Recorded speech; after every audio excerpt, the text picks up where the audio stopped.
কাৰণে গোটেই সমগ্ৰ বিটিআৰ অঞ্চলত 40টা সমষ্টিৰ ভিতৰত প্ৰথমবাৰৰ কাৰণে ট্ৰেক্টৰ ৰেলী আৰম্ভ কৰা হৈছে। তাৰ উদ্দেশ্য হ'ল যে ঘৰে ঘৰে ট্ৰেক্টৰ, গাঁৱে গাঁৱে ট্ৰেক্টৰ। আৰু ট্ৰেক্টৰটো হ'ল আধুনিক যুগৰ উন্নয়নৰ এটা আহিলা। আৰু আজি UPPL দলে চৰাইবিল সমষ্টিত বিপুল ভোটত আমি জয়ী হ'বলৈ গৈ আছোঁ।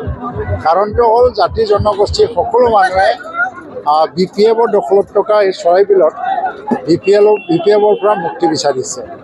আৰু সেইকাৰণে আজি মুছলমান, বেংগলী, ৰাজবংশী, আদিবাসী আৰু ৰাভা, গাৰো, বড়ো সব জনগোষ্ঠীয়ে UPPLৰ কেণ্ডিডেটক ভোট দিবলৈ ওলাই আহিছে।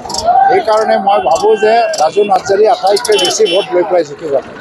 আৰু UPPL দলে গোটেই BTC অঞ্চলত এবছলুট মেজৰিটি লৈ পেলাই চৰকাৰ গঠন কৰিব গৈ আছে। আৰু পাঁচনৈৰ পৰা শ্ৰীৰামপুৰলৈকে যিটো এটা হাৱা আমি দেখিবলৈ পাইছোঁ, তাত আমাৰ দল কোনো কাৰণত মানে পিছত নাথাকে। 1 নম্বৰ আমি। আৰু BJPয়ে কোনোদিন চৰকাৰ গঠন কৰিব নোৱাৰে।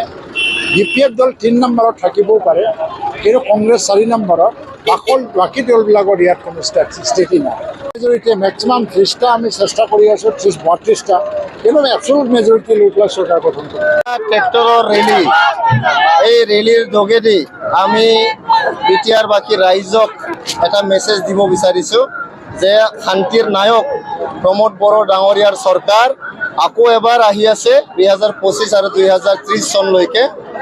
আমাৰ গোটেই বিটিআৰত যে ভাল পৰিৱেশ আহিলে, শান্তি স্থাপন হ'ল, সকলো জাতি জনগোষ্ঠীয়ে ন্যায় পালে, উন্নয়নৰ পথত আমি দ্ৰুতগতিত আগবাঢ়ি গৈ আছোঁ।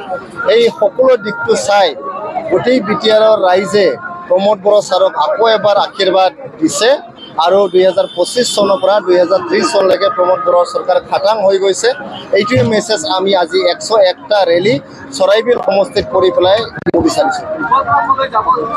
গৰবাদা খেলপথাৰৰ পৰা আমি গোটেই চৰাইবিল সমষ্টিত আজি ঘূৰিম গোটেই দিন, আৰু ৰাইজক মেছেজ দিম যে আমি ইয়াতে একগোট ইউনাইটেড ফৰ এ কজ, যে আমি প্ৰমোদ বড়ো ছাৰক আকৌ এবাৰ বিটিআৰৰ চিফ বনাব লাগে।